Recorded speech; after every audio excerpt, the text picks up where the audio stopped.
Leyteşşebabe yaudu yevmen fe uxbiruhu bima fealel meşib. Gənclik elə bir şeydir ki, vallahi bundan əmin olun. Siz bu baktığınız gözlerle bir daha bakabilmeyeceksiniz. Siz bu yürüdüğünüz ayaklarla bir daha yürüyebilmeyeceksiniz. Gənclik elə bir şeydir ki, Allah Azza ve Celle insana onu bir defa verir. Bir defa. Bunu itirdin mi artık senin geri dönüşün yoktu.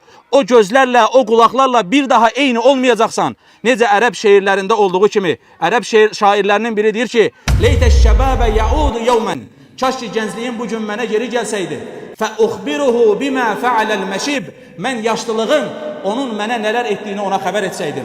Həqiqətən yaşlılıq gələcək. İnsan qocalacaq və gəncliyinə baxdığı zaman o gəncliyi necə keçirdib? O gəncliyin, o bədənin gücü, o izzətli hal, o bədənin dik durduğu hal, indi isə bükülmüş bədən, qocalmış göz, baxdığı zaman baxa bilmir, tutduğu zaman tuta bilmir, yeridiyi zaman yeriyə bilmir. Belə bir gənclikdən sonra belə bir qocalıq, həqiqətən insan o qocalıq anında peşman olmaması üçün geriyə baxdığı zaman gəncliyini Allahın rızası ilə keçirtməyə özen göstərməlidir ki, geriyə baxdığı zaman geridə salih bir əməl bırakmış olsun.